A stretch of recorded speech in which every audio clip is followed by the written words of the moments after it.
Taste the Daily. வணக்கம் ஜெயக்குமார், விவரங்கள் என்ன பதிவு செய்யுங்க. வணக்கம் அருண்.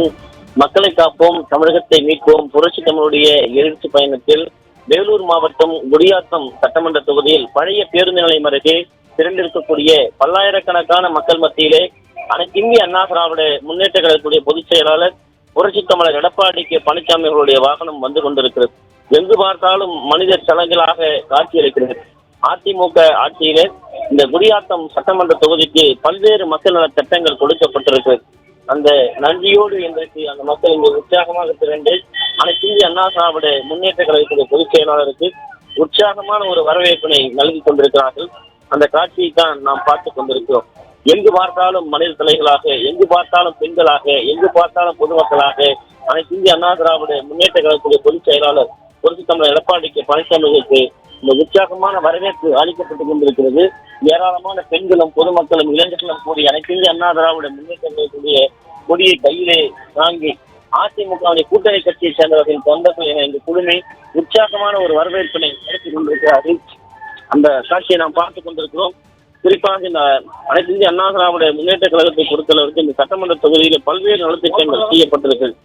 குறிப்பாக இந்த அதிமுக செய்த சாதனைகள், ஏராளமான சாதனைகள் இங்கு செய்யப்பட்டிருக்கிறது. ஒவ்வொன்றையும் இந்த குடியாத்தம் சட்டமன்றத்தில் இருக்கக்கூடிய மக்கள் ஏராளமான, குறிப்பாக குடியாத்தம் கடம்பூர் சாலையிலே, அதாவது மலைநாட்டின் குறுக்கே நியமிக்கப்பட்ட 9.10 கோடி ரூபாய் மதிப்பீட்டிலே மேம்பாலம் கட்டப்பட்டது. அதே போன்று தேவலாபுரம் ஆம்பூர் பாலாற்றின் குறுக்கே 3.60 கோடி ரூபாய் மதிப்பீட்டிலே தரைப்பாலம் கட்டிக் கொடுக்கப்பட்டது. பேரணாம்பட்டு வட்டாட்சியர் அலுவலகம் அருகே 2.24 கோடி ரூபாய் மதிப்பீட்டிலே அந்த மேம்பால வட்டாட்சியர் அலுவலகம் கட்டிக் கொடுக்கப்பட்டது. பள்ளிக்கல்வித்துறை சாலைகளின் மூலமாக எருக்கம்பட்டு சாதனை தெற்கோடு அந்த பகுதியில் இருக்கக்கூடிய அந்த பள்ளிக்கல்வித்துறை மூலமாக எருக்கப்பட்டு சாத்தகர் செப்பேடு ஏற்குத்தி ஆகிய இடங்களிலே ஒவ்வொன்றுக்கும் 1.66 கோடி ரூபாய் மதிப்பீட்டில் கட்டிக் கொடுக்கப்பட்டது.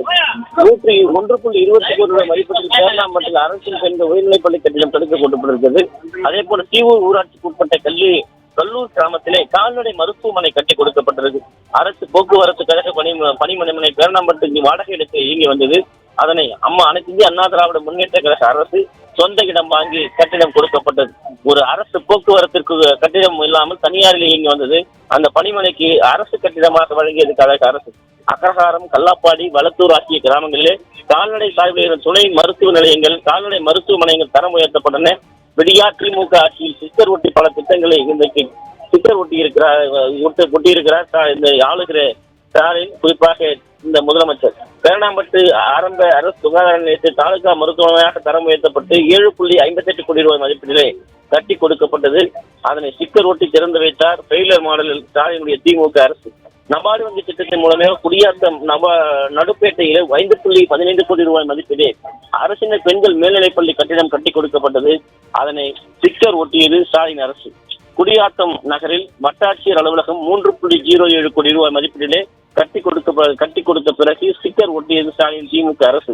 மேல்பட்டியிலே அரசு மருத்துவமனை 2.24 கோடி ரூபாய் மதிப்பீட்டிலே கட்டி கொடுக்கப்பட்டது. ஸ்டாலினுடைய திமுக அரசு சிக்கர் ஒட்டியது. பேரணாம்பட்டிலே ஒருங்கிணைந்த வேளாண்மை அலுவலகம் கட்டிக் கொடுக்கப்பட்டது. ஸ்டாலின் திமுக அரசு சிக்கர் ஒட்டியது. குடியாத்தம் தொகுதியில் மகளிர் கல்லூரி அமைக்க கோரிக்கை வைத்திருக்கிறார்கள். ஆனால் கண்டும் காணாமல் இருந்து வருகிறது ஃபெயிலர் மாடல் ஸ்டாலினுடைய அரசு. சில மாதங்களுக்கு முன்பு கைத்தறி பூங்கா என்ற பெயரிலே பழைய கைத்தறி நெசவாளர்கள் கூட்டுறவு சங்கத்தினுடைய கட்டிடம் திறக்கப்பட்ட நெசவு கூடம் பெயரளவுக்கு இயங்கிக் கொண்டிருக்கிறது. நெசவு தொழிலாளர்கள் வாழ்க்கை தரம் மேம்பட சிறப்பான கைத்தறி ஜவுளி பூங்கா குடியாத்தத்திலே அமைச்சதற்கு வேண்டும் என்று கோரிக்கை வைத்திருக்கிறார். தீப்பெட்டி உற்பத்தியாளருக்கு தேவையான மூலப்பொருட்கள் மானிய விலையில் கிடைக்க கோரிக்கை வைத்திருக்கிறார்கள். ஆனால் ஸ்டாலினின் திமுக அரசு கண்டுகொள்ளவே இல்லை. வெற்று வாக்குறுதிகளோடு நின்றுவிட்டது என்று வேதனை தெரிவித்திருக்கிறார்கள். குடியாத்தம் சட்டமன்ற தொகுதியை பொறுத்தளவிற்கு எந்த ஒரு தொழிலும் தொழிற்சாலையை சேர்ந்த எதுவுமே இல்லை என்கிற ஒரு குற்றச்சாட்டு இருக்கிறது. குடியாத்தம் தொழிற்சாலை ஒன்று அமைக்க வேண்டும், வாழ்வாதாரம் வேலைவாய்ப்பு தேவைப்படுவதாக கோரிக்கை வைத்திருக்கிறார்கள். அதனை இந்த அரசு நிறைவேற்றப்படவில்லை என்கிற குற்றச்சாட்டை மக்கள் முன்வைத்திருக்கிறார்கள். பெருந்தலைவர் காமராஜர் முதலமைச்சராக இருந்தபோது குடியாத்தம் தொகுதி சட்டமன்ற உறுப்பினராக இருந்தார். அவரது பெருமையை போற்றும் வகையில் சுதந்திர இந்தியாவில் டெல்லி செங்கோட்டையில் ஏற்பட்ட முதல் இந்திய தேசிய கொடி இந்த குடியாத்தம் மாநகரத்தில் உருவாக்கப்பட்டது. அதை போன்ற வகையில் குடியாத்தம் சட்டமன்ற தொகுதி தேசிய கொடி பூங்கா அமைக்கப்படும், அந்த கோரிக்கையை நிறைவேற்ற வேண்டும் என்கிற ஒரு எதிர்பார்ப்பு இந்த மக்களுக்கு இருக்கிறது. இப்படி இந்த தொகுதியில் இருக்கக்கூடிய மக்களுக்கு அனைத்து இந்திய அண்ணா திராவிட முன்னேற்ற கழகத்துடைய அரசு செய்து கொடுத்த மிகப்பெரிய திட்டங்கள் மூலமாக அந்த மக்கள் இன்றைக்கு நன்றியோடு இஸ்லாமிய மக்கள், கிறிஸ்துவ மக்கள், ஏழை எளிய மக்கள், பெண்கள், இளைஞர்கள் என பல்லாயிரக்கணக்கானோர் கூடி இந்த குடியாத்தம் சட்டமன்ற தொகுதியை குலுங்குகிற விதமாக உற்சாகமாக அதிமுக பொதுச் செயலாளர் எழுச்சி உரையை பார்ப்பதற்காக கேட்பதற்காக வந்திருக்கிறார்கள். அனைத்து இந்திய அண்ணா திராவிட முன்னேற்ற கழகம் ஆட்சியில் இருந்தாலும் இல்லை என்றாலும் மக்களோடு மக்களாக நின்று சேவை செய்யக்கூடிய, மக்களினுடைய துயரை துடைக்கக்கூடிய ஒரு மாபெரும் இயக்கம் என்பதை இன்றைக்கு குடியாத்தம் சட்டமன்ற தொகுதி பார்த்துக் கொண்டிருக்கிறது.